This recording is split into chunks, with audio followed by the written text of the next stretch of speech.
Support for this podcast comes from the Central Valley Journalism Collaborative, connecting communities with the resources, infrastructure, and networks to ensure a vibrant local free press. From KVPR in Fresno, this is Central Valley Daily. It's Monday, August 17th. I'm Sarith Hawk. More than a local newspaper, the Bakersfield Californian is a witness to history, and this year the paper celebrates its 160th anniversary. And so I hope when people come here, they bring whatever feeling or emotion they bring to what they see. We go inside a special art exhibit where the paper is showcasing some of the most significant stories to hit Kern County. That story in just a moment. Summer in the Valley brings triple-digit temps and the KVPR $10,000 drawing. Your $100 ticket gives you a chance to win $10,000 thanks to our sponsor, Fresno Mazda. Purchase tickets at kvpr.org/10K. And now to our feature story. At a time of seismic shifts in the media industry, shrinking newsroom budgets and staff, the Bakersfield Californian has reached a milestone few newsrooms have. This year, the paper is celebrating its 160th anniversary, maintaining a stronghold as the newspaper of record in Kern County, and it still prints 5 days a week. To commemorate the paper's history, a special exhibit is showcasing the Bakersfield Californian's breadth of work. The exhibit is called Clippings. I visited the gallery, now open at the Arts Council of Kern in Bakersfield. Final preparations for the exhibition were underway just before the opening. Jeanette Richardson, executive director of the Arts Council of Kern, worked with volunteers to get the space ready. I don't think this partnership has ever happened anywhere else. An Arts Council and their local newspaper have put on a joint effort like we're doing here. I think this is a first.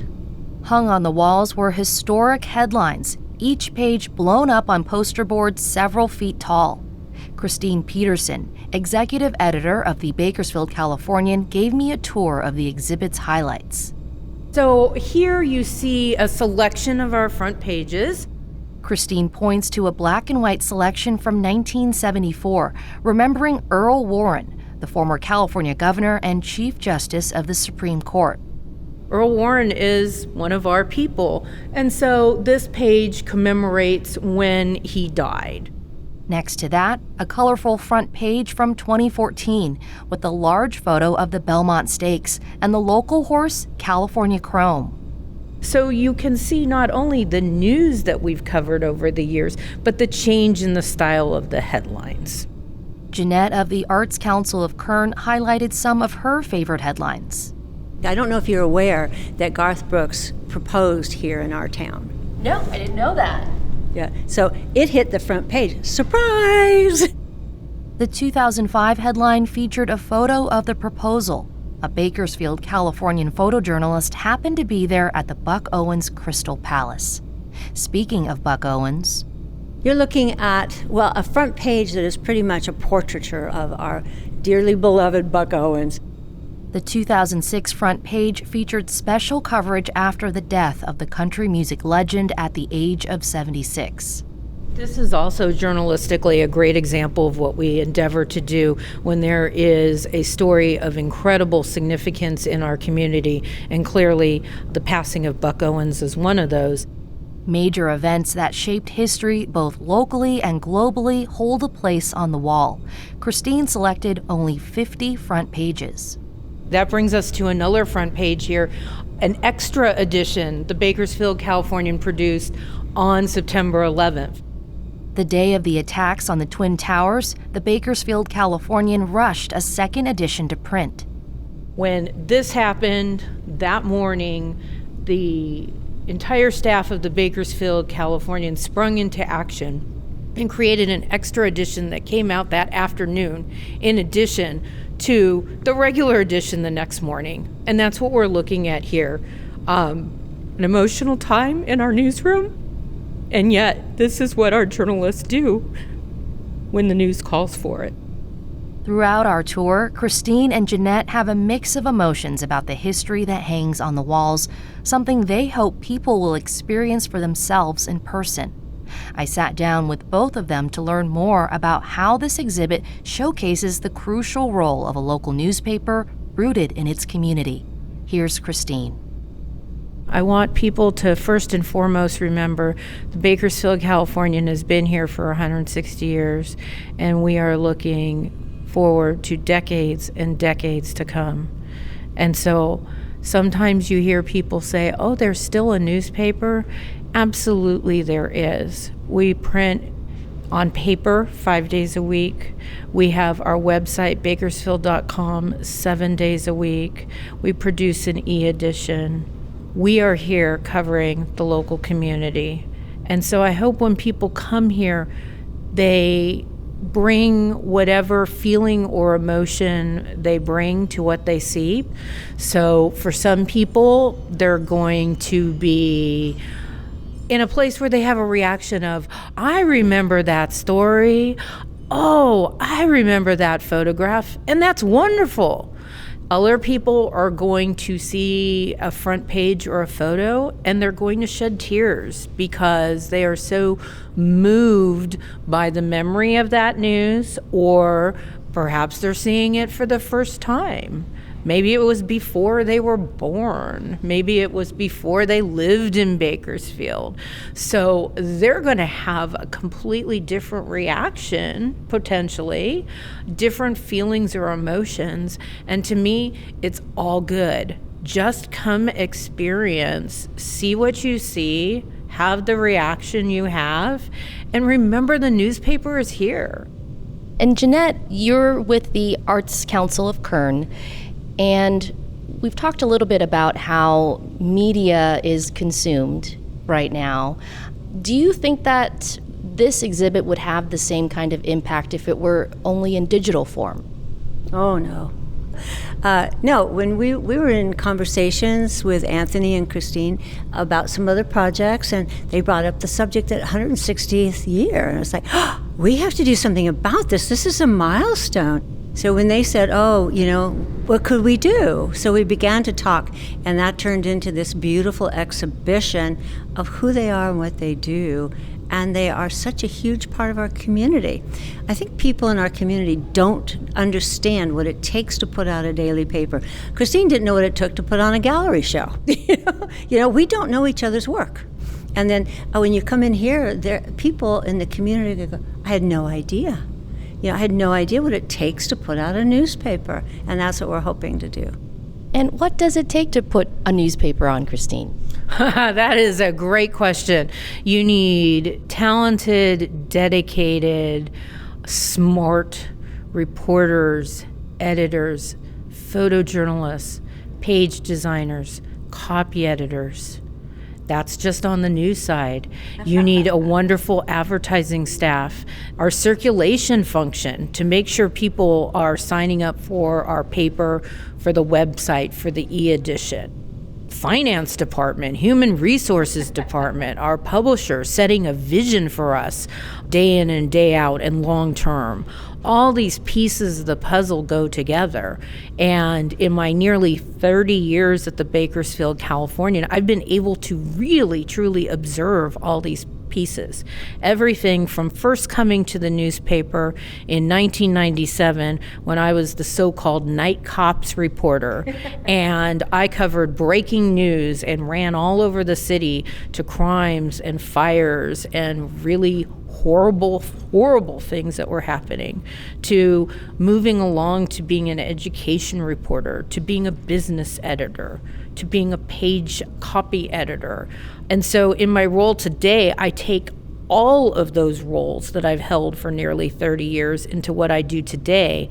Why does that matter? Because each and every one of those are things that people still have to do today to create that entire paper and get that paper to the press by deadline, not a minute later, so that it can be printed, it can be distributed, it can be delivered. So one piece of the puzzle is not in its place and you run into problems. And so everything runs quickly, everything runs on deadline, and you have to have the fortitude to do that kind of work. And my colleagues have that. And, you bring up a good point, because right now we're seeing so many cuts to budgets, staff in media. It's really taken a lot of community papers out of their communities. So there's that extra component of being in print still. Yes. That is an added challenge. And you're also showcasing that here too. Absolutely. Our publisher is dedicated to the print product. Why print still?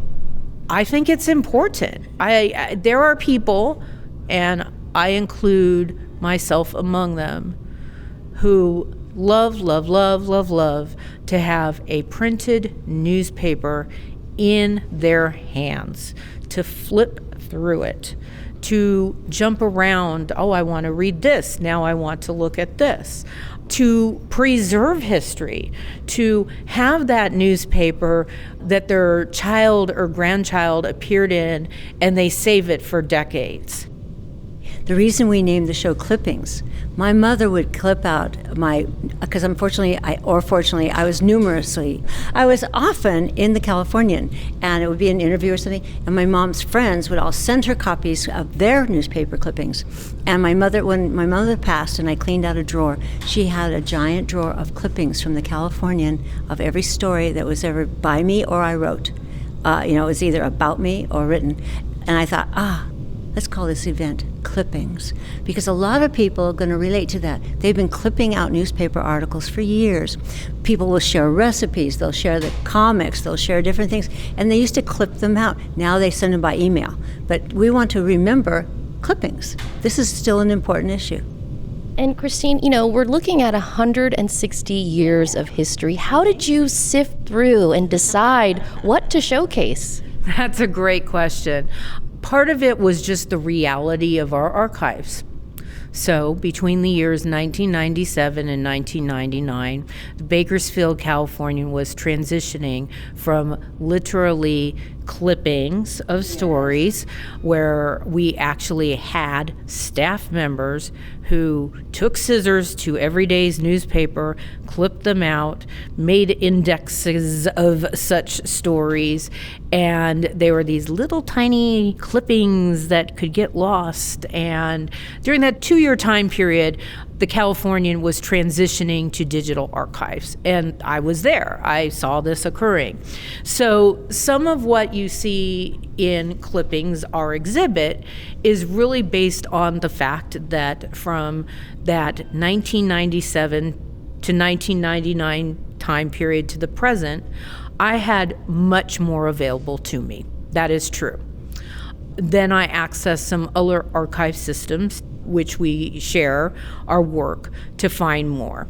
So it is true that this exhibit does skew more to our more current decades. But I did what I could to find front pages from long ago. That was my conversation with Bakersfield Californian Executive Editor Christine Peterson and Jeanette Richardson of the Arts Council of Kern in Bakersfield. The Clippings exhibit is open now until Wednesday, August 26th at the Arts Council of Kern in Bakersfield. It will also feature a photojournalism section highlighting some of the most iconic photos captured by the Bakersfield Californian over the years. Find out more details at kernarts.org. And that's today's show. Today's episode was produced by Jonathan Linden and KVPR. I'm Sarith Hawk. Find the latest local news anytime at kvpr.org.